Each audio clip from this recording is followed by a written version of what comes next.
மாற்றம்னாலே ரொம்ப கஷ்டம்.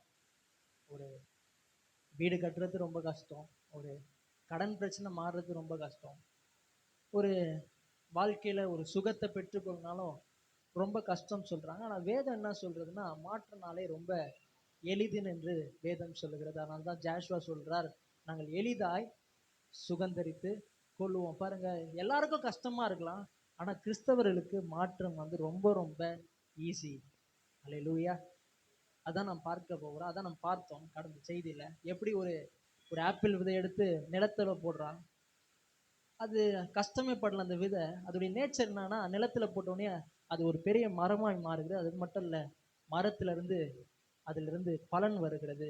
அதே போலதான் மார்க்கு 4ஆம் அதிகாரத்துல இயேசு சொல்லுகிறார், எப்படி ஒரு விதை நிலத்துல விதைக்கப்படுகிறதோ, போட்டவுடனே நிலத்திலிருந்து பலன் வருகிறதோ, அதே போல இந்த விதை எப்படின்னா தேவனுடைய வசனம் என்று சொல்லுகிறார். இந்த தேவனுடைய வசனத்தை எடுத்து நாம் இருதயத்துல விதைக்கும் பொழுது இது என்னன்னா பலனை கொண்டு வரும். ஆமென். ஹல்லேலூயா. அதுதான் நம்ம ஃபர்ஸ்ட் செய்தியில பார்த்தோம். எப்படி நம்ம இருதயத்துல விதைக்கணும்னு பார்த்தோம். எப்படி விதைக்கிறோம்னா, கேட்கிறதன் மூலியமா என்ன பண்ணுதுன்னா இருதயத்துல விதைக்கப்படுகிறது. ஆமென். ஹல்லேலூயா.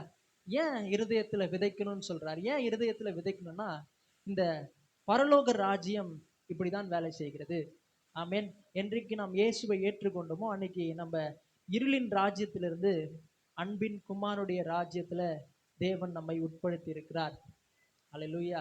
இந்த ராஜ்யத்திலிருந்து நம்ம ஏதாவது நாம் பெற்றுக்கொள்ள வேண்டும் என்றால், இந்த ராஜ்யத்திலிருந்து ஒரு மாற்றத்தை நம்முடைய வாழ்க்கையில பார்க்க வேண்டும் என்றால், இந்த ராஜ்யத்திலிருந்து எனக்கு சுகம் வரணும்னா, இந்த ராஜ்யத்திலிருந்து எனக்கு கடன் பிரச்சனை தீரணும்னா, இந்த ராஜ்யத்திலிருந்து அற்புதங்கள் நடக்கணும்னா நான் என்ன பண்ணணும்னா, தேவ வசனத்தை எடுத்து என் இருதயத்துல விதைக்கும் போது மட்டும்தான் பலன் வரும். ஆமென். அற்புதம் நடக்கும். ஏன்னா இப்படிதான் இந்த ராஜ்யம் வேலை செய்கிறது. அதான் ஃபர்ஸ்ட் செய்தியில பார்த்தோம். அப்புறம் ரெண்டாவது செய்தி, கடந்த செய்தியில என்ன பார்த்தோம்னா, நிலத்துல எல்லாமே இருக்கு. ஆனா இந்த நிலம் எப்போ செயல்படும்னா, ஒரு விதை நிலத்துல போடும்பொழுதுதான் அந்த அந்த நிலம் செயல்படுகிறது. நான் சொன்னேன், seed is a catalyst that activates the ground சொன்ன பாருங்க. விதை வந்து ஒரு சக்தி, அது என்ன பண்ணுதுன்னா நிலத்தை செயல்பட வைக்கிறது. எல்லாமே விதையில் இல்ல பாருங்க, விதை வந்து ஒரு சக்தி தான். நிலத்துலதான் எல்லாமே இருக்கு. இன்றைக்கு எல்லாமே நிலத்துல இருந்தா வந்துச்சு. நான் சொன்னேன், இந்த போடியம் கூட எங்க இருந்தா வந்துச்சு?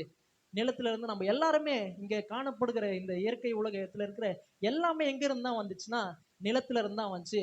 ஆனா அது தானா வரல. அது என்ன பண்ணாங்கன்னா, ஆண்டவர் என்ன பண்ணாருன்னா சொன்னார், வசனத்தை விதைத்தார், விதைத்த உடனே நிலத்திலிருந்து எல்லாம் வந்தது. அல்லேலூயா. இன்றைக்கு அந்த நிலத்தை போலவே என்ன பண்ணியிருக்கிறார், நம்ம இருதயத்தை மாற்றி இருக்கிறார். நிலம் போலவே இருக்கிறது. வசனம் சொல்ல, ஒருவன் கிறிஸ்துவுக்குள் இருந்தால் அவன் புது சிருஷ்டியா இருக்கிறான், பழையவைகள் எல்லாம் ஒளிந்து போயின, எல்லாம் புதிதாயின. இன்றைக்கு இந்த இருதயமாகிய நிலத்துல எல்லாமே இருக்கு. ஐ மீன், எனக்கு இயேசுவை ஏற்றுக்கொண்டீங்களோ, இன்னைக்கு இந்த நிலத்துல சாபம் இல்லை, ஆசீர்வாதமா மாறிச்சு. இந்த நிலத்துல வியாதி இல்லை, சுகமா மாறிச்சுற.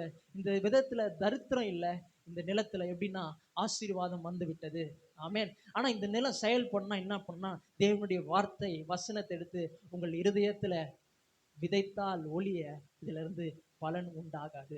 பக்கத்துல பசங்க இந்த விதை எடுத்து உங்க இருதயத்துல விதைச்சா மட்டும்தான் பலன் உண்டாகும், இல்லைன்னா பலன் வராது. ஆமென். ஏன்னா வேதம் அதான் சொல்லுகிறது. ஹல்லேலூயா. அப்போ மாற்ற வேணும்னா என்ன பண்ணோம்? விதை எடுத்து நம் இருதயத்துல விதைக்க ஆரம்பிக்க வேண்டும். இன்றைக்கு நாம் பார்க்க போகிற தலைப்பு என்னதுன்னா, தொடர் செய்தி தான். என்ன தலைப்புனா, தேவனுடைய வார்த்தை என்கிற விதையின் வல்லமை. The power of God's word as a seed. தேவனுடைய வார்த்தை எப்படி இருக்குன்னா விதையா இருக்கிறது. அது எப்படி இருக்குன்னா, தேவனுடைய வார்த்தை எப்படி இருக்குன்னா வல்லமையுள்ளதா இருக்கிறது. ஆமென். ஹல்லேலூயா. அதுதான் நம்ம பார்க்க போகிறோம். மார்க்கு 4ஆம் அதிகாரம்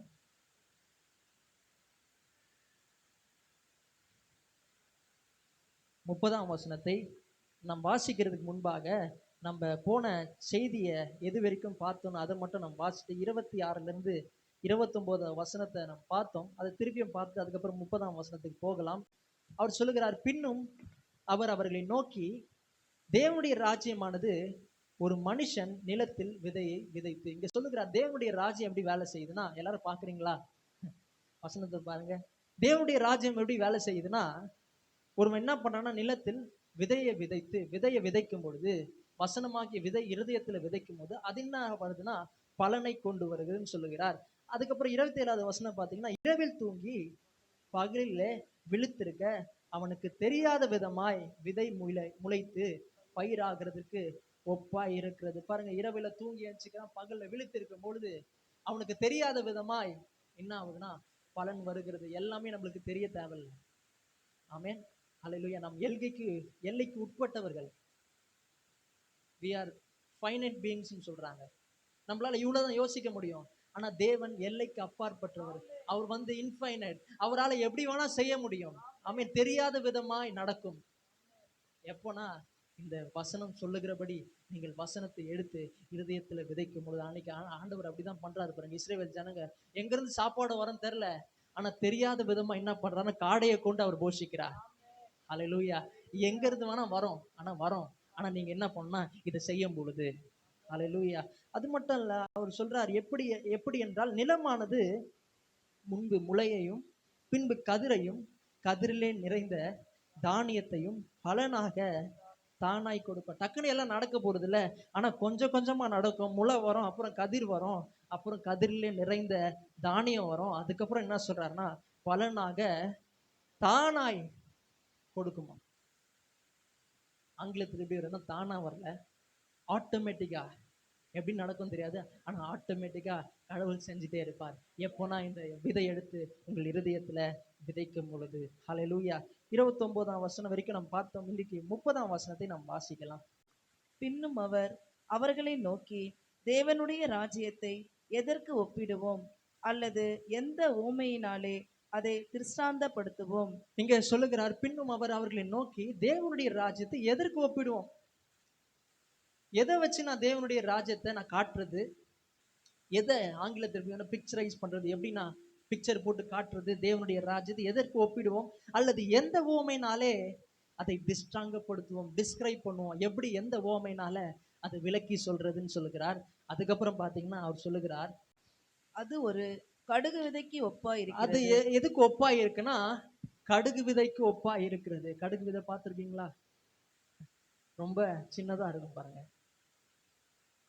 போன வாரம் எடுத்தேன் பாருங்க, அது நகத்துக்குள்ள போய் மாட்டிக்கிச்சு பாருங்க. அவ்வளோ குட்டி அந்த கடுகு விதை. கடுகு விதைக்கு ஒப்பாய் இருக்கிறது.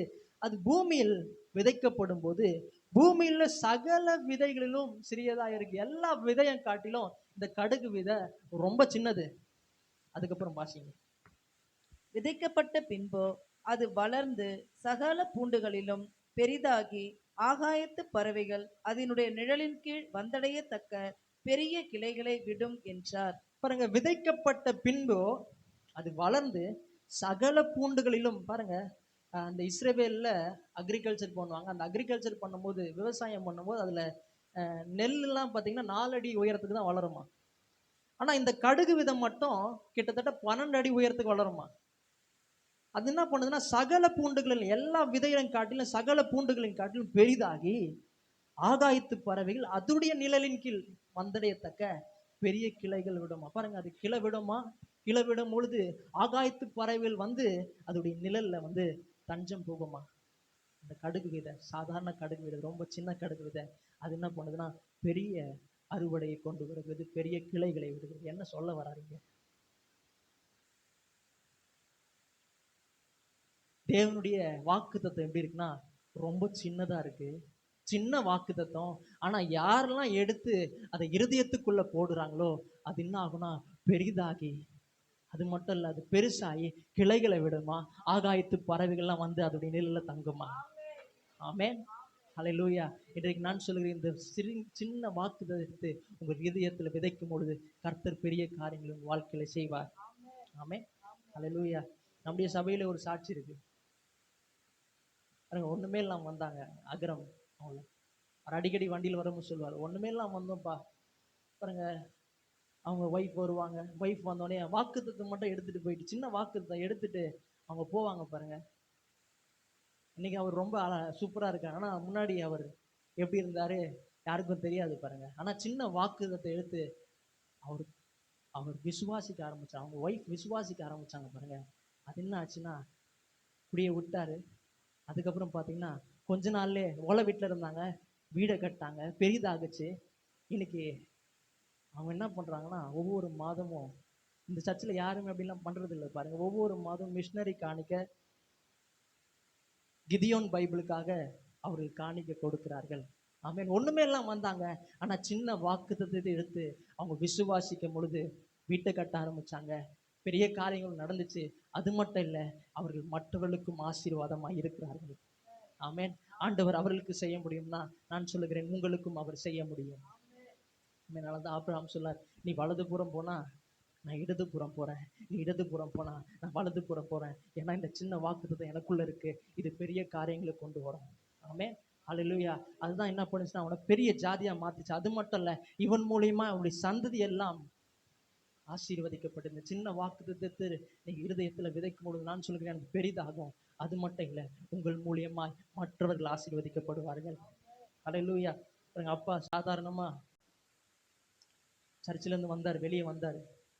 வெளியே வந்துட்டு பார்த்தீங்கன்னா யாரும் எங்களுக்கு சப்போர்ட் பண்ணுறதுலாம் இல்லை, யாரும் ஃபண்டு அது மாதிரி ஸ்பான்சர்லாம் பண்ணுறதுக்கு இல்லை. ஆனால் சின்ன ஒரு வாக்குத்தத்தை எடுத்துட்டு அவர் வந்தார். இன்றைக்கு பார்த்தீங்கன்னா ஆசீர்வாதமாக இருக்கிறாரு. அது மட்டும் இல்லை, இன்றைக்கு அவர் மூலியமாய் மற்றவர்கள் எல்லாரும் ஆசீர்வாதமாக இருக்கிறாரு. ஆமென். ஹல்லேலூயா. சின்ன வாக்குத்தத்தை தான், ஆனா அது பெரிய தாக்கத்தை உண்டு பண்ணும். சின்ன வசனம் தான், ஆனா அது பெரிய தாக்கத்தை உண்டு பண்ணும். ஒரு சின்ன வசனம் தான், அவருடைய தழும்புகளால் குணமானது. அந்த வசனத்தை எடுத்து உள்ள போடும்போது நான் சொல்லுகிறேன், உள்ள சுகம் வர ஆரம்பிக்கும். ஆமென். ஹல்லேலூயா. கடன் பிரச்சனை இருக்கீங்க, நான் சொல்றேன், நீ அநேக ஜாதிகளுக்கு கடன் கொடுப்பாய். அந்த வசனம் சொல்லுகிறது. அந்த சின்ன வாக்குத்தத்தை எடுத்து உள்ள போடும்போது நான் சொல்லுகிறேன், நீங்கள் அநேக ஜாதிகளுக்கு கடன் கொடுப்பீர்கள். ஹல்லேலூயா. வீடு கட்டாம இருக்கீங்களா? நான் சொல்லுகிறேன், அதையும் சொல்லிடுங்க. எனக்கு சொல்லுங்க, அதையும் சொல்லிடுங்க. ஆண்டவர் சொல்லியிருக்கிறார், நீ கட்டாத வீட்டையும் நடாத தோப்புகளையும் சுகந்தரிப்புன்னு சொல்லியிருக்கிறார். ஆமென். அதை எடுத்து சொல்லும் போது பெரிய காரியங்களுடைய வாழ்க்கையில அது நடப்பிக்கும். ஹல்லேலூயா.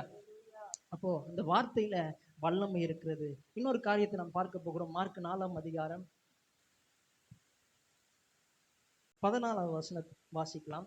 இங்க என்ன சொல்றாருன்னா, விதை வந்து 4 விதமான இடத்துல விதைக்கப்பட்டது. வசனம் 4 விதமான இடத்துல விதைக்கப்பட்டது. ஆனா 4 விதமான இடத்துல விதைக்கப்பட்டாலும் ஒரு நிலத்துல மட்டும்தான் அது பலனை கொண்டு வருகிறது. நிறைய பேர் என்ன சொல்றாங்க, நாங்களும் என்ன பண்ணோம், நீங்க 2 செய்தி சொன்னீங்க, தேவனுடைய வசனத்தை எடுத்து விதைக்கணும்னு சொன்னீங்க, நாங்களும் விதைச்சோம், ஆனா எங்களோட வாழ்க்கையில ரிசல்ட்டே நாங்க பார்க்கல. அதனால இந்த வசனம் எப்படி இருக்குன்னா வல்லமை உள்ளதா இல்லை அப்படின்னு சொல்றாங்க. நான் என்ன சொல்ல போறேன்னா, இந்த வார்த்தை வல்லமை உள்ளதுன்னு காட்ட போறேன். அது மட்டும் இல்ல, ஏன் உங்க வாழ்க்கையில பலன் வரலன்னு நான் சொல்ல போகிறேன். மார்க் 4ஆம் அதிகாரம் 14ஆவது வசனத்தை நாம் வாசிக்கலாம். விதைக்கிறவன் வசனத்தை விதைக்கிறான். வசனத்தை பாருங்க, கேட்டவுடன் விதைக்கிறவன் வசனத்தை விதைக்கிறான். அப்போ வசனம் எப்படி இருக்குன்னா ஒரு விதை போல இருக்கிறது. பாருங்க, அக்ரிகல்ச்சர் செய்யும் பொழுது, விவசாயம் செய்யும் பொழுது பாருங்க, விதைக்கும் பொழுது, இங்க நிறைய பேர் விவசாயிலாம் இருக்காங்க. அப்ப நான் ஒரு விவசாயி, வீட்டு மேலேயே விவசாயம் பண்றாங்க. பாருங்க, விவசாயம் பண்ணும் பொழுது சில நேரத்துல சில அழுகி போன விதையெல்லாம் இருக்கு. அதனால அந்த அழுகி போன விதையை விதைக்கும் போது அது பலன் வராம போயிடுது. அதே போல என்ன நினைக்கிறாங்கன்னா, தேவனுடைய வசனம் பலன் வராம போகும்பொழுது அவங்க என்ன நினைச்சுக்கிறாங்கன்னா, இதுவும் ஒரு அழுகி போன விதை, அதனாலதான் இது பலன் வராம இருக்குது, இது கரப்ட் ஆயிட்டு இருக்குது, இது ராட்டன் ஆயிட்டு இருக்கு, அதனால பலன் வரலன்னு சொல்றாங்க. நான் என்ன சொல்ல போறேன்னா, இது அழுகி போன விதை இல்லை, இது அழியாத விதை. 1 பேதுரு 1ஆம் அதிகாரம் 23ஆவது வசனம் வாசிங்க. அழிவுள்ள வித்தினாலே அல்ல, அழிவுள்ள வித்தினாலே வித்தினாலே அல்ல, அல்ல. ஆங்கிலத்துல பாத்தீங்கன்னா கரப்டட் சீட் வருது. இது வந்து இன்கரப்டபிள் சீட், அழியாத ஒரு வித்து. அழிவுள்ள வித்தினாலே அல்ல, என்றென்றைக்கும் ம், நிற்கிறதும் ஜீவன் உள்ளதுமான என்றென்றைக்கும் நிற்கிறதும். ஆங்கிலத்துல பாத்தீங்கன்னா என்டியூரிங் வருது. வசனம் சொல்லுகிறது, அவர் நேற்றும் இன்றும் என்றும் மாறாதவர். அவர் மாறாதுன்னா அவருடைய வார்த்தையும் ஒரு நாளும் மாறாது. வானம் பூமி கூட ஒளிந்து போகுமா, அவருடைய வார்த்தை ஒரு நாளும் ஒளியாது. அப்ப என்றென்றைக்கும் நிற்கிறதும் ஜீவனுள்ளதுமான பாருங்க இந்த வார்த்தை எப்படி இருக்குன்னா ஜீவனுள்ள வார்த்தையா இருக்கிறது. இந்த வார்த்தை யாரெல்லாம் உள்ள விதைக்கிறாங்களோ அவங்க வாழ்க்கையில ஜீவன் வருகிறது. ஒண்ணுமே இல்லாம வராங்க, ஆனா இந்த வார்த்தை எடுத்து அவங்க இருதயத்துல விதைக்கும் பொழுது அவங்க வாழ்க்கையில ஒரு ஜீவன் உண்டாகிறது. ஜீவன் உள்ளதுமான தேவ வசனமாகிய அழிவில்லாத வித்தினாலே மறுபடியும் ஜனிப்பிக்கப்பட்டிருக்கிறீர்களே. தேவ வசனமாகி அழிவில்லாத வித்துனாலே, அப்போ ஒரு நாள் இந்த விதை அழியாது, அழுகியும் போகாது. அப்போ விதை அழுகி போறதுனால பலன் உண்டாகிறது இல்லை. இது ஒரு நாளும் அழியாத ஒரு விதை. இது என்னன்னா ஜீவனுள்ள விதை, என்றென்றைக்கும் நிற்கிற விதை, அழியாத விதை. அப்போ விதையில பிரச்சனை இல்லை. எங்க பிரச்சனை? எங்க பிரச்சனைன்னு ஏன் பலன் உண்டாகல? ஏன் பலன் உண்டாகலன்னா நம்ம கிட்ட தான் பிரச்சனை. மார்க் 4:15 வசனத்தை வாசிக்கலாம். விதைக்கிறவன் வசனத்தை கேட்ட உடனே சாத்தான் வந்து அவர்கள் இருதயங்களில் விதைக்கப்பட்ட வசனத்தை எடுத்து போடுகிறான். வசனத்தை கேட்ட உடனே சாத்தான் இங்க ஆண்டவர் இருக்கிறார் தான், ஆனா ஆண்டவர் எப்படி 100% இருக்கிறாரோ அதே போல இங்க யார் இருக்கிறா? சாத்தானும் இருக்கிறான். சாத்தான் அவர்கள் இருதயங்கள் விதைக்கப்பட்ட வசனத்தை எடுத்து போடுகிறான். இவர்களோ வசனம் விதைக்கப்படுகிற வழி அருகே ஆனவர்கள். இங்க பாத்தீங்கன்னா மார்க் என்ன பிரச்சனைன்னு அவ்வளவு தெளிவா சொல்லல. அவர் சொல்றாரு வசனத்தை கேட்டவுடன் சாத்தான் அவர்கள் இருதயங்கள் விதைக்கப்பட்ட வசனத்தை எடுத்து போடுகிறான்னு சொல்லுகிறார். ஆனா என்ன பிரச்சனை இவர் சரியா சொல்லுகிற. ஆனா கர்த்தருக்கு சோத்திரம் பாருங்க, மார்க்கு ரெக்கார்ட் பண்ணாத என்ன பண்ணிருக்கிறாங்க, இந்த ஓமைய மத்தையெல்லாம் சொல்லியிருக்கிறாங்க. அது மட்டும் இல்ல லூக்காலையும் சொல்லியிருக்கிறாங்க. மார்க் விட்டதை மத்திய கேட்ச் பண்ணிட்டார். அதை பார்க்க போறோம். என்ன பிரச்சனை ஜனங்களுக்கு? மத்திய 13:19 வசனத்தை வாசிக்கலாம். ஒருவன் ராஜ்யத்தின் வசனத்தை கேட்டும் உணராதிருக்கும். ஒருவன் ராஜ்யத்தின் வசனத்தை கேட்டு பாருங்க, இயேசு என்ன பண்றாருன்னா அங்க ராஜ்யத்தின் வசனத்தை ஜனங்களுக்கு சொல்லி கொண்டிருக்கிறார். அந்த டைம்ல என்ன பண்றாருன்னா ராஜ்யம் எப்படி வேலை செய்யுது, இந்த ராஜ்யத்திலிருந்து எதனா பெற்றுக்கொள்ளணும்னா, இந்த ராஜ்யத்திலிருந்து மாற்றங்களுக்கு வரணும்னா நீங்க என்ன பண்ணா, இந்த வசனமாகிய விதை என்ன பண்ணனா உங்கள் இருதயத்துல விதைக்க வேண்டும் என்று ராஜ்யத்தின் சுவிசேஷத்தை அவர் என்ன பண்றாருன்னா பிரசங்கம் பண்ணி கொண்டிருக்கிறார். நானும் என்ன பண்றேன்னா இந்த ராஜ்யத்தின் சுவிசேஷத்தை பிரசங்கம் பண்ணி கொண்டிருக்கிறேன். எப்படி மாற்றம் வரப்போது? மாற்றம் வரணும்னா இருதயத்துல வசனம் விதைக்கப்பட வேண்டும். நான் பிரசங்கம் பண்ணிட்டு இருக்கிறேன். 100% பேர் கேட்கிறோம். ஆனா வெறும் 25% பேர் தான் என்ன வருதுன்னா பலன் வருகிறது. ஏன்?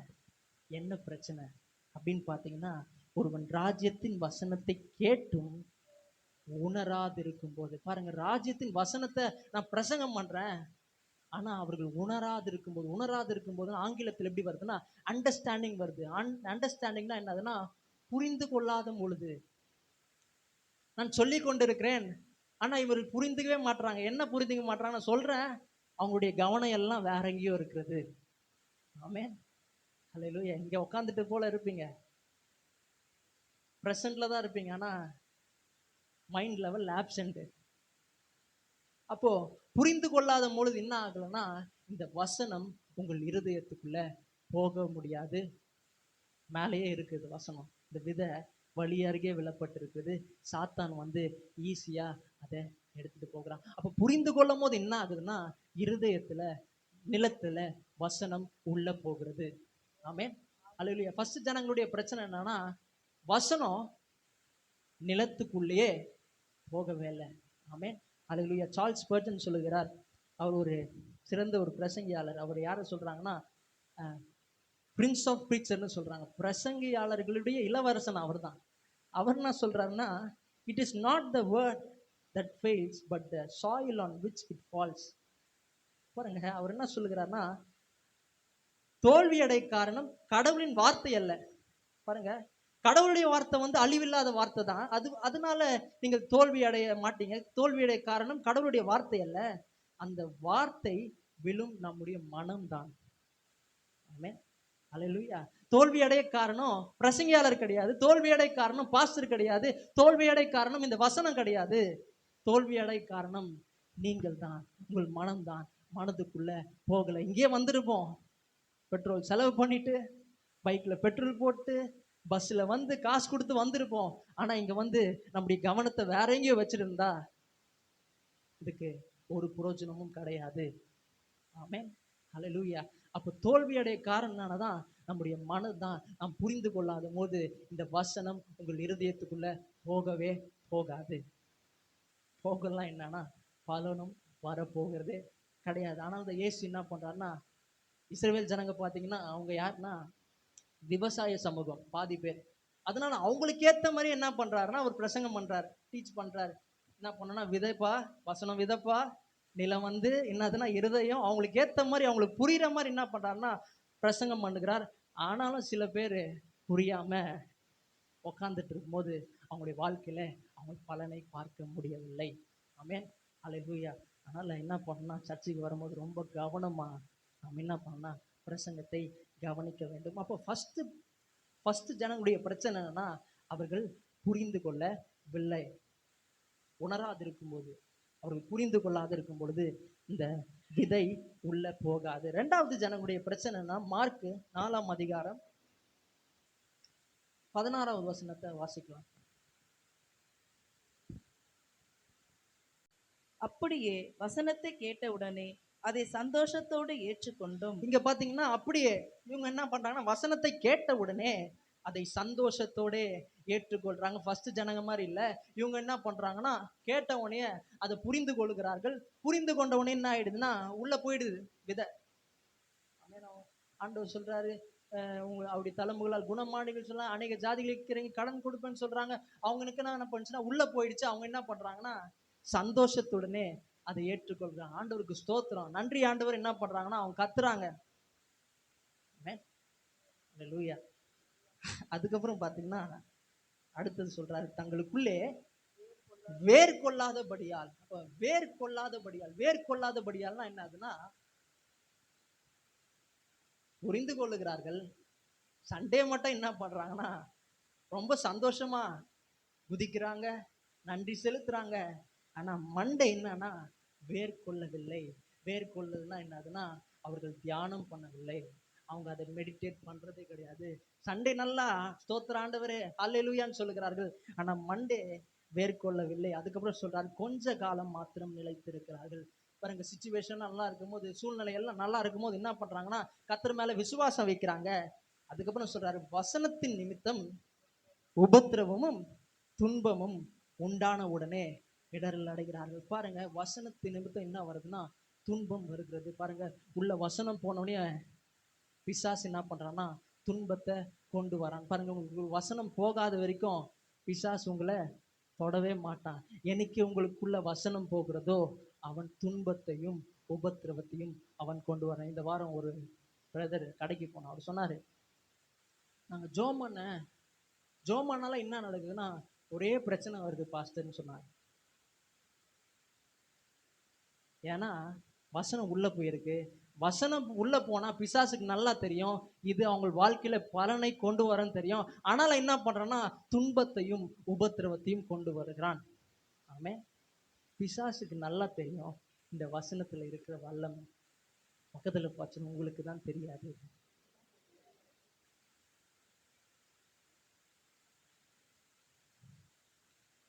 அப்போ என்ன பண்ணோம்னா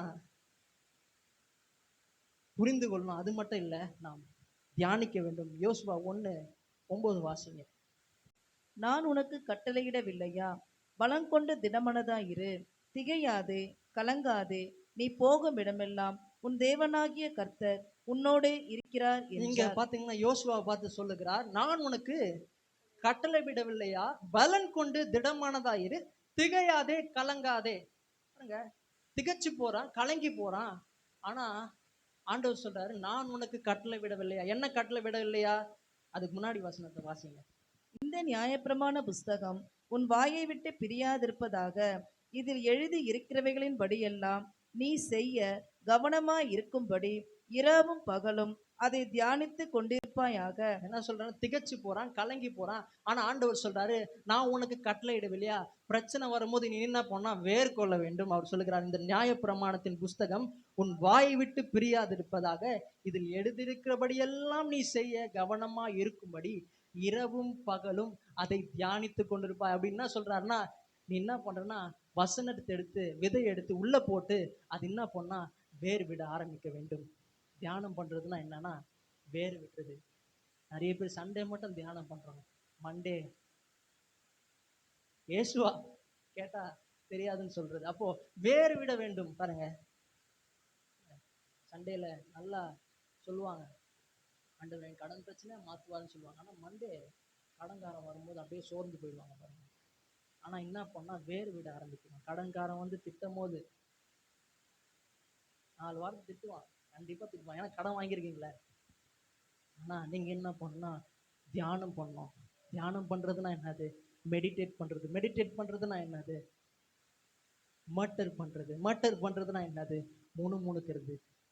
கடன் வந்து திட்டுவான், நீங்க என்ன பண்ணணும்னா உள்ள சொல்லணும், அந்த அநேக ஜாதிகளுக்கு இறங்கி கடன் கொடுப்பேன், கர்த்தர் சொல்லி இருக்கிறாரு, கண்டிப்பா நடக்கும். ஒருவேளை இவன் திட்டலாம், ஆனா வசனம் சொல்லுகிறது ஆபிரகாமின் ஆசீர்வாதம் எனக்குள்ள இருக்குன்னு சொல்றாரு, ஆனாலும் நான் இந்த கடத்தை கொடுத்து முடிப்பேன். அவன் இதை சொல்லிட்டே இருக்கணும், தியானம் பண்ணிட்டே இருக்கணும். கடன்காரன் வந்தோடனே பாஸ்டருக்கு ஃபோன் பண்ணக்கூடாது. ஆமென், அல்லேலூயா. அது மட்டும் இல்ல, வியாதியில இருந்தீங்கன்னா டாக்டர் கிட்ட போகும்போது சீக்கிரம் நீ செத்து போயிடுன்னு சொல்லுவான். ஆனா நீங்க என்ன சொல்லணும்னா உள்ள தியானம் பண்ணணும். என் ஆயுசு நாட்களை கர்த்தர் என்ன பண்றாருன்னா பூரணப்படுத்துகிறார். அது மட்டும் இல்ல, வியாதியை என்னை விட்டு அகற்றுவோன்னு சொல்லி இருக்கிறார். உள்ள மர்டர் பண்ண இருக்கணும், முணுமுணுத்துட்டே இருக்கணும். முணுமுணுக்கிறதுனா என்னன்னா வேறு போது. உள்ள வேறு போச்சுனாலே நான் சொல்கிறேன் பலன் உங்கள் வாழ்க்கையில உண்டாக போகிறது. அப்போ வேறு விடுறதுன்னா என்னதுன்னா, செகண்ட் ஜனங்களுடைய பிரச்சனை என்னன்னா இவங்க வேற விடல, இவங்க தியானம் பண்ணல, ஆனால் தான் பலன் வரல. மூணாவது ஜனங்க 4வது அதிகாரத்துல 18-19 வாசிக்கலாம்.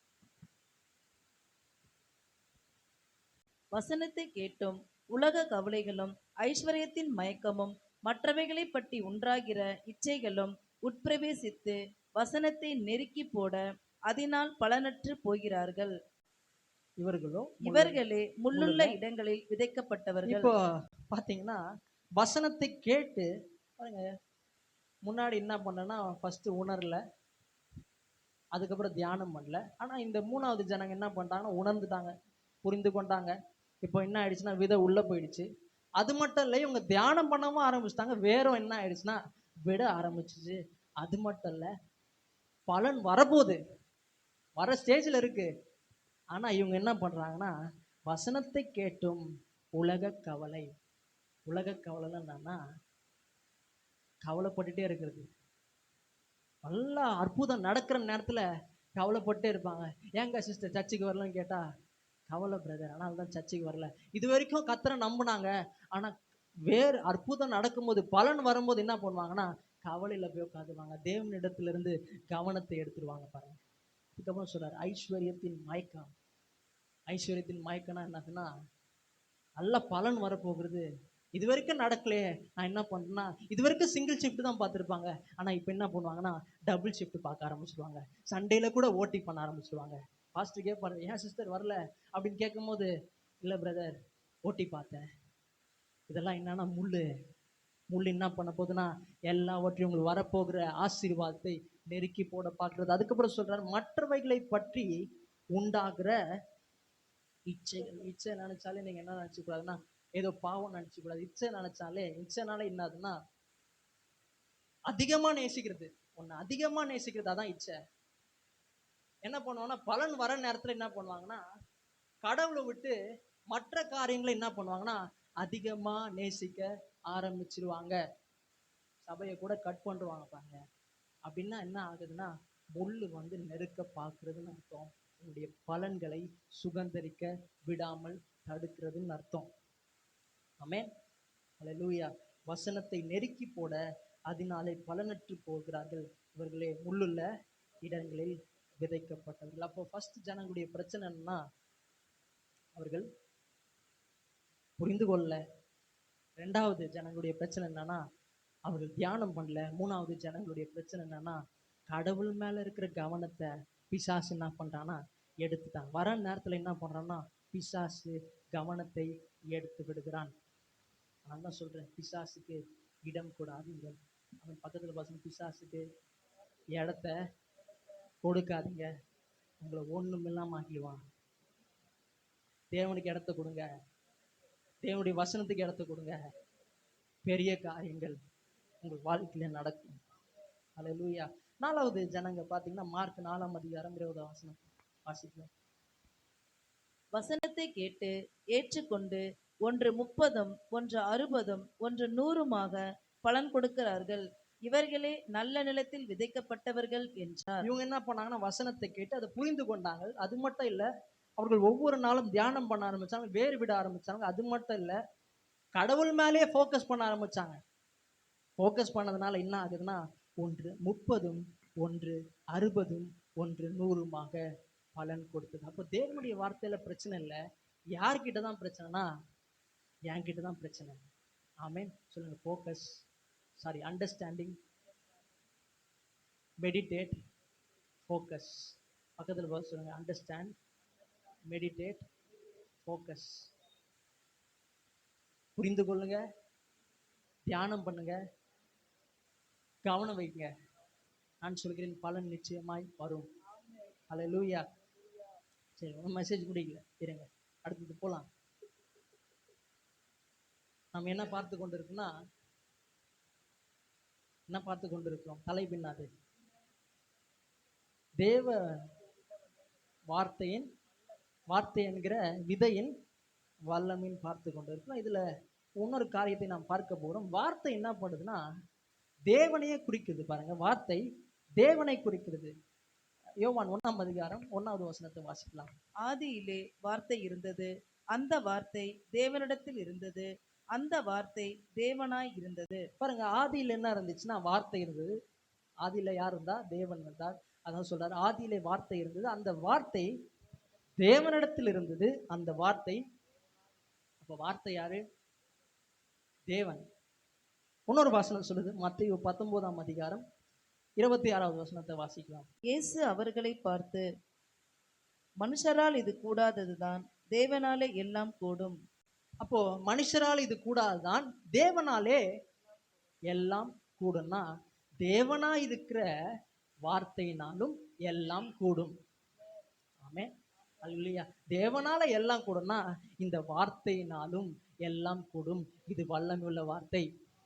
முன்னாடி சொல்லுவாங்க, எனக்கு புரியாது பாருங்க, கடவுளை பிடிச்சிக்கோ, தேவனை பிடிச்சிக்கோ, அப்பதான் அற்புதம் நடக்கும்னு சொல்லுவாங்க. ஆனா இப்போதான் புரியுது, கடவுளை பிடிச்சிக்கோனா என்னதுன்னா, தேவனை பிடிச்சிக்கோனா என்னதுன்னா, தேவனுடைய வார்த்தையை பிடிச்சிக்கிறது. ஆமே, அல்லேலூயா. கடவுளை பிடிச்சோன்னா யாரை போய் பிடிக்கிறது? சிலுவை வைக்கல, ஒன்னும் வைக்கல, பேனர் மட்டும் தான் வச்சிருக்கிறாங்க. கடவுளை பிடிச்சிக்கோன்னா தேவனுடைய வார்த்தையை பிடிக்கும் பொழுது நான் சொல்லுகிறேன், மாற்றங்கள், அற்புதங்கள் உங்க வாழ்க்கையில நடக்க ஆரம்பிக்கும். ஆமே. அதுக்கப்புறம் பாத்தீங்கன்னா, ஏன் இந்த வார்த்தை வல்லமையுள்ளது பாத்தீங்கன்னா, இது பரிசுத்த ஆவியினால் ஏவப்பட்ட வார்த்தை. 2 தீமோத்தேயு 3ஆம் அதிகாரம் 16வது வசனத்தை வாசிக்கலாம். தேவ வாக்கியங்கள் எல்லாம் தேவ ஆவியினால் அருளப்பட்டிருக்கிறது. தேவனுடைய மனுஷன் தேறினவனாகவும் எந்த நற்கிரியையும் செய்ய தகுதியுள்ளவனாகவும் இருக்கும்படியாக. பாருங்க, தேவ வாக்கியங்கள் எல்லாம், இது எல்லாமே என்னன்னா தேவ வாக்கியங்கள், இதெல்லாம் தேவனுடைய வசனம் தான். என்ன சொல்றாங்கன்னா தேவ வாக்கியம்னு சொல்லுகிறார்கள். தேவ வாக்கியம் எல்லாம் தேவ ஆவியினால் அருளப்பட்டிருக்கிறது. அருளப்பட்டிருக்கிறதுனா ஆங்கிலத்தில் எப்படி வருதுன்னா பிரீத்தண்டு வருது. என்ன பண்றாருன்னா அவர் சுவாசிச்சிருக்கிறார், ஊதி இருக்கிறார். ஆமே, நம்மள மண்ணுனால உருவாக்கிட்டு அவர் என்ன பண்றாருன்னா ஊதுற உடனே என்ன ஆகுறோம்னா நாம் எப்படி ஆனோம்? ஜீவ ஆத்மாவானான் என்று எழுதியிருக்கிறது. அதே போல இந்த வசனங்கள்ல பரிசுத்த ஆவியான என்ன பண்றாருன்னா ஊதினார். ஊதும் போது இந்த வார்த்தையில என்ன வந்துச்சுன்னா ஜீவன் வந்தது. ஆமென். இந்த ஜீவனுள்ள வார்த்தைய நம் இருதயத்தை விதைக்கும் பொழுதுதான் பலன் பெருசா வருது பாருங்க. அது மட்டும் இல்ல, தேவனுடைய மனுஷன் தேறினவனாக இந்த வார்த்தை என்ன பண்ணுதுன்னா, யாரெல்லாம் இந்த வார்த்தையை எடுத்து படிக்கிறாங்களோ அவங்க என்ன பண்ணுதுன்னா தேறினவனாக மாற்றுகிறது. ஆங்கிலத்துல பாத்தீங்கன்னா ப்ராஃபிட்டபிள்னு வருது. உருப்படாம வரான், ஆனா தேவனுடைய வசனத்தை எடுத்து அவன் படிக்க ஆரம்பிக்கும் போது உருப்பிட ஆரம்பிச்சிடறான். அதான் ப்ராஃபிட்டபிள், தேறின்னு ஆக்குது. அது மட்டும் இல்ல, எந்த நற்கிரியும் செய்ய, நற்கிரியன்னா கரெக்ட் பண்ணுது. வசனம் சொல்ல, துர்மார்க்குடைய ஆலோசனை நடவாமல் பாவிகள் வழியில் நில்லாமல் பரியாசக்காரும் உட்காரும் இடத்தில் உட்காராமல் கர்த்தருடைய வேதத்தில் இரவும் பகலும் தியானமாக இருக்கிற மனுஷன் பாக்கியவான். யாரெல்லாம் இந்த வசனத்தை எடுத்து அவர்கள் படிக்க ஆரம்பிக்கிறார்களோ இது என்ன பண்ணுதுன்னா நல்ல காரியங்களை செய்ய வைக்கிறது. துர்மார்க்குடைய ஆலோசனை நடக்க விட மாட்டேங்குது. துர்மார்க்குடைய ஆலோசனை நடக்குமாமல்லாம் என்னது, கடவுள் சொல்றது கேட்க மாட்டாங்க, மாமா சொல்றது கேட்பாங்க. நடக்கிறது துர்மார்க்குடைய ஆலோசனை நடக்குது. ஆனா இந்த வசனத்தை யாரெல்லாம் படிக்கிறாங்களோ துர்மார்க்குடைய ஆலோசனை நடக்க மாட்டாங்க. அது மட்டும் இல்ல, பாவிகள் வழியில் நிற்க மாட்டாங்க. ரோட்ல பசங்களாம் இருப்பாங்க பாருங்க, ஆனா அவங்க கிட்டலாம் போய் நிற்க மாட்டோம். அதெல்லாம் பிடிக்காது. ஏன்னா இந்த வசனம் உள்ள போகுது. அது மட்டும் இல்ல, பரியாசக்காரும் உட்காரும் இடத்தில் உட்காராமல்லாம் என்னதுன்னா, பரியாசனா என்னதுன்னா காசிப். ரோட்ல உட்காந்து என்ன பண்ணுவாங்கன்னா அந்த வீட்டை பத்தி பேசுவாங்க, அந்த லேடியை பத்தி பேசுவாங்க, அவங்கள பத்தி பேசுவாங்க. அதுதான் பரியாசக்காரும் உட்காரும் இடத்தில் உட்காராமல். தேவனுடைய வசனம் உள்ள போகும்போது இந்த மாதிரி ஆட்கள் அங்க போய் உட்கார மாட்டாங்க. ஆமே. நீங்க உட்காருறீங்கன்னா என்ன சொல்றேன்னா, தேவனுடைய வசனம் உள்ள போல தியானம் பண்ணல. ஆமே. தேறினவனாகவும் நற்கிரியை செய்ய தகுதி உள்ளவனாகவும். ஆங்கிலத்தில் பார்த்தீங்கன்னா ட்ரெயின்டு வருது. ட்ரெயின்னா என்னதுன்னா, முட்டாளா வரான், சர்ச்சுக்கு வந்தோடனே என்ன ஆயிடுறான்னா ஞானமாயிடுறான்.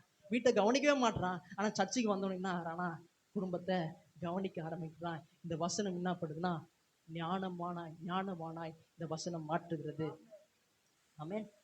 அப்போ இந்த வசனம் என்னன்னா பரிசுத்த ஆவியினால எழுதப்பட்ட வார்த்தை. இன்னொரு வசனத்தை நான் காட்டுறேன். 2 பேதுரு 1 வசனத்தை வாசிக்கலாம். தீர்க்க தரிசனமானது ஒரு காலத்திலும் மனுஷருடைய சித்தத்தினாலே உண்டாகவில்லை, தேவனுடைய பரிசுத்த மனுஷர்கள் பரிசுத்த ஆவியினாலே ஏவப்பட்டு பேசினார்கள். பாருங்க, தீர்க்க தரிசனமானது. இந்த தீர்க்க தரிசனம் வெறும் அந்த ப்ராஃபட் சொல்றது மட்டும் தான் தீர்க்க தரிசனம் கிடையாது. இதுல இருக்கிறது எல்லாமே தீர்க்க தரிசனம் தான். ஆமென். உன் கையில இருக்கிறது தீர்க்க தரிசனம். நீங்க யாரை தேடியும் போக தேவையில்ல, இதை தேடி வந்தா போதும். அவங்க கூட என்ன பண்ணுவாங்க, கொஞ்சம் ரீல விட்டுருவாங்க. தீர்க்க தரிசனம் சொல்றேன்னு சொல்லிட்டு எதனா சொல்லி விட்டுருவாங்க. ஆனா இந்த தீர்க்க தரிசனம் உண்மையானது, ஒரு நாளும் மாறாது. தீர்க்க தரிசனமானது ஒரு காலத்திலும் மனுஷருடைய சித்தத்தினாலே உண்டாகவில்லை. இது எழுதப்பட்டிருக்கிற வார்த்தை ஒரு நாளும் மனுஷனால எழுதுனது கிடையாது. அது மட்டும் இல்ல, அடுத்து சொல்றாரு, தேவனுடைய பரிசுத்த மனுஷர்கள் பரிசுத்த ஆவியினாலே ஏவப்பட்டு எழுதினார்கள். பரிசுத்த ஆவியினால ஏவப்பட்டு எழுதுறாங்கன்னா ஆங்கிலத்தில் எப்படி எழுதுனா moved by the Holy Spirit. Moved by the Holy ஸ்பிரிட்னா பரிசுத்த ஆவியினால அவர்கள் நடத்தப்பட்டார்கள். பாருங்க, ஒரு ஃப்ளட் வருது. ஃப்ளட் வரும்போது என்ன ஆகுதுன்னா நம்ம கண்ட்ரோலே பண்ண முடியல. நம்ம கண்ட்ரோலுக்கு மீறி நம்ம அடிச்சுட்டு போறோம், எதையும் பிடிக்க முடியல. அது பாட்டு என்ன பண்ணுதுன்னா அடிச்சுன்னு போகுது. அதே போல மனுஷர்கள், தேவ மனுஷர்கள் எப்படி எழுதுனா பரிசுத்த ஆவியானவர் என்ன பண்றாருன்னா அவங்கள கண்ட்ரோல் பண்ணி தேவ வசனத்தை எழுதினாராம். ஆமென். அதனாலதான் சொல்றேன், இது பரிசுத்த ஆவியினால எழுதப்பட்ட வார்த்தையினால இதுல ஜீவன் இருக்கிறது. இது ஒரு நாளும் அழியாத வார்த்தை, என்றென்றைக்கும் நிற்கிற வார்த்தை. ஆமென். அல்லேலூயா. அப்ப பிரச்சனை யாருக்கிட்ட தான் இருக்குன்னா நம்ம கிட்ட தான் இருக்கு. அப்ப இந்த வார்த்தை எப்படி இருக்குன்னா ஜீவனுள்ள வார்த்தையா இருக்கிறது. முடிக்கிறதுக்கு முன்னாடி நான் ஒன்று சொல்லி முடிக்கிறேன். வில்லியம் டிண்டல்னு ஒருத்தர் இருந்தார் பாருங்க. அவர் யாருன்னா இரத்த சாட்சியாய் மரிக்கிறார். 16ஆம் நூற்றாண்டுல அவர் வாழ்ந்தவர். இங்கிலாந்து தேசத்துல அவர் வாழ்ந்தவர். அவருடைய சாதனைலாம் பார்த்தீங்கன்னா புதிய ஏற்பாடை அவர் என்ன பண்றாருன்னா கிரேக்க மொழியிலிருந்து ஆங்கில மொழியில அவர் மொழிபெயர்க்கிறார். அது மட்டும் இல்ல, parts of the Old Testament பழைய ஏற்பாட்டில் இருக்கிற சில பகுதிகளை என்ன பண்றாருன்னா எபிரேய மொழியிலிருந்து அவர் என்ன பண்றாருன்னா இங்கிலீஷ்ல ஆங்கிலத்துல அவர் மொழிபெயர்க்கிறார். இங்கிலாந்து தேசத்துல பாத்தீங்கன்னா பாதிரியார்கள் பிரீஸ்ட் மட்டும்தான் என்ன வச்சுக்கணும்னா வேதத்தை வச்சுக்கணும். அதுவும் எந்த லாங்குவேஜ்ல வச்சுக்கணும், லாட்டின்ல வச்சுக்கணும். சாதாரண ஜனங்க ஆங்கிலத்திலேயோ லாட்டின்லயோ அவங்க வச்சுக்கூடாது. ஏன்னா அது சட்டத்துக்கு விரோதமானது. ஏன்னா இவங்க சில கொள்கையெல்லாம் வச்சிருந்தாங்க பாருங்க. கொள்கையெல்லாம் இந்த ஜனங்கிட்ட, சாதாரண ஜனங்கிட்ட பைபிள் போச்சுன்னா இவங்க கொள்கையெல்லாம் மாத்திடுவாங்கன்னு சொல்லிட்டு அவங்க என்ன பண்றாங்கன்னா யாருக்கிட்டையும் பைபிள்லாம் போகக்கூடாது. வெறும் பிரீஸ்ட் கிட்ட, பாதிரியார்கள் கிட்ட மட்டும்தான் பைபிள் போகணும்னு அவங்க நினைச்சாங்க, அவங்க சொன்னாங்க. ஆனா வில்லியம் டிண்டல் என்ன பண்றாருன்னா இல்ல பாதிரியார்கிட்ட மட்டும் பைபிள் இருந்தா நல்லா இருக்காது, இந்த சாதாரண ஜனங்களும் என்ன பண்ண இந்த பைபிளை படிச்சு ஆசீர்வதிக்கப்படணும்னு இவர் என்ன பண்ணாருன்னா யாருக்கும் தெரியாம யூரோப்ல போயிட்டு என்ன பண்றாருன்னா இந்த வேதாகமத்தை டிரான்ஸ்லேட் பண்ணி மொழிபெயர்த்து, ஆங்கிலத்துல மொழிபெயர்த்து என்ன பண்றாருன்னா அவர் பிரிண்ட் பண்ணுகிறார். பிரிண்ட் பண்ணி எங்க கொண்டு வர்றாருன்னா, ஸ்மகிள் பண்ணி கடத்தி என்ன பண்றாருன்னா, ஷிப்ல கடத்தி என்ன பண்றாருன்னா எங்க கொண்டு வர்றாருன்னா இங்கிலாந்து தேசத்துல கொண்டு வர்றாரு. இங்கிலாந்து தேசத்துல இருந்து என்ன ஆகுதுன்னா இந்த பைபிள்லாம் விற்கப்படுது, ஆங்கில வேதாகமெல்லாம் விற்கப்படுது. சாதாரண ஜனங்க வாங்கி இதை படிக்க ஆரம்பிக்கிறாங்க பாருங்க. இது வந்து எப்படியோ அரசாங்கத்துக்கு தெரிய வருது. தெரிய வரும்போது என்ன பண்றாங்கன்னா பெல்ஜியம்ல என்ன பண்றாங்கன்னா இவரை அரெஸ்ட் பண்றாங்க. யார? வில்லியம் டிண்டலை. ஏன் அரெஸ்ட் பண்றாங்கன்னா சட்டவிரோதமா இவர் பைபிளை எல்லாருக்கும் கொடுத்ததுனால அரெஸ்ட் பண்றாங்க. அரெஸ்ட் பண்ணி என்ன பண்றாங்கன்னா அந்த இடத்துல அவருக்கு ஒரு ஒரு உத்தரவு கொடுக்கப்படுது. உத்தரவு கொடுக்கப்பட்ட உடனே அந்த இடத்துல என்ன பண்றாங்கன்னா அவரை உயிரோட எரிச்சிடறாங்க. உயிரோட எரிச்ச உடனே அவர் கடைசியா சொன்ன வார்த்தையை நான் படிக்கிறேன். அவர் என்ன சொன்னார்னா, Lord open the King of England ஐஸ்ன்னு சொன்னாங்க. ஆண்டவரே, இங்கிலாந்துடைய ராஜாவுடைய கண்களை திறங்க, ராஜா பார்க்கட்டும் இந்த வார்த்தை எவ்வளவு வல்லமை உள்ளதுன்னு அவர் சொல்லிட்டு அவர் செத்தார். ஆமே.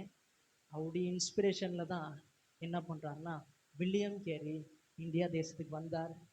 அவரை பார்த்து நானும் என்ன பண்ணேன், இந்திய தேசத்துக்கும் இந்த வேதாகம் சென்று அடைய வேண்டும். என்ன பண்றாருன்னா இதை எல்லாருக்கும் புரியுமா, சாதாரண ஜனங்களுக்கு புரியுற மாதிரி என்ன பண்றாருன்னா தமிழ்ல மொழிபெயர்த்தார். மொழிபெயர்த்ததுனால தான் இன்றைக்கு நம்ம கையில இந்த வேதாகம் இருக்கிறது. ஆமேன். ஏன் இதெல்லாம் செஞ்சாங்க? ஏன்னா இந்த வார்த்தையை யாரெல்லாம் எடுத்து அவங்க இருதயத்துக்குள்ள விதைக்கிறாங்களோ இது பெரிய தாக்கத்தை உண்டு பண்ணணும் அவருக்கு தெரியும். வில்லியம் கேரிக்கு தெரிஞ்சதுனால அவர் என்ன பண்றாருன்னா எப்படியோ செத்தா கூட பரவாயில்ல, எப்படினாச்சு இது ஜனங்களுக்குள்ள போய் சென்றடைய வேண்டும். அவர் என்ன பண்றாருன்னா ரத்த சாட்சியை மறிக்கிறார். வில்லியம் கேரி என்ன பண்றாங்கன்னா இந்திய தேசத்துல அவர் கொடுமைப்படுத்துறாங்க. ஆனாலும் அவர் விடாம என்ன பண்றாருன்னா இந்த பைபிள் எல்லாருக்கிட்டையும் போய் சென்றடைய வேண்டும் அவர் என்ன பண்றாருன்னா முயற்சிக்கிறார். ஏன்னா இந்த வேதத்துல வல்லமை இருக்குது. ஆமேன். ஹல்லேலூயா. நிறைய பேர் என்ன பண்றாங்கன்னா சர்ச்சிலே இதை வெடிச்சுட்டு போயிருக்காங்க. ஏதோ ஒரு மூலையில இருக்கு வேதம். வீட்டுல பார்த்தோன்னா ஏதோ ஒரு மூலையில இருக்கு. நான் சொல்லுகிறேன், இதை எடுத்து உங்களுடைய வாழ்க்கையில நீங்க ஒவ்வொரு நாளும் படிக்கும் பொழுது, ஒவ்வொரு நாளும் இருதயத்துல போடும் பொழுது நான் சொல்லுகிறேன் மாற்றம் ரொம்ப எளிது. ஆமென். ஹல்லேலூயா. வசனம் சொல்லு அதி சீக்கிரத்தில் நீங்கிவிடும் இந்த லேசான உபத்திரம் பெருசா இருக்கா? நான் சொல்லுகிறேன் இந்த வேதத்தை எடுத்து உள்ள போட ஆரம்பிங்க. நான் சொல்லுகிறேன் அதி சீக்கிரத்தில் நீங்கிவிடும். எப்பேற்பட்ட பிரச்சனையா இருந்தாலும் இந்த வசனம் தீர்வை கொண்டு வரும். அல்லேலூயா. வசனம் சொல்லுங்க நிச்சயமாகவே முடி உண்டு, உன் நம்பிக்கை வீண் போகாது. கர்த்தர் தாமே உங்களை ஆசீர்வதிப்பாராக. எல்லாரும் இழந்து நிற்கலாம். யாருக்கெல்லாம் புரியுது? மூல உபதேசம் அப்படின்னு சொல்லுவாங்க. இது ரொம்ப முக்கியமான உபதேசம். மூல உபதேசம்ன்றது ரொம்ப முக்கியமானது. அதில் தான் என்ன பண்ணுது, சபை நிற்கிது. ஆமென். அல்லேலூயா. நமது ஆசீர்வாதம் எங்கே இருக்குதுன்னா இப்படி தான், இதில் தான் இருக்குது. ஆமென். அல்லேலூயா. எல்லாருமே என்ன பண்ணணும், பைபிளை டெய்லி படிக்கணும். அல்லேலூயா. நம்ம சபையில் பைபிள் படிக்காத யாருன்னு இருக்கக்கூடாது. பைபிள் படிக்கணும்னா நீங்கள் ஒரு கல்லை கூட என்ன பண்ண முடியாது, வரட்டவே முடியாது. காலம் ஃபுல்லாக கடங்காரனாக இருந்து அப்படியே போக வேண்டியதான். அதனால் பைபிள் படிக்கலைன்னா நான் அடிக்கடி சொல்லுவேன், பைபிள் படிக்கலைன்னா நம்ம அங்கேயே தேங்காய் உடச்சுன்னு கருப்பு தான் ஏற்றிருக்கணும்.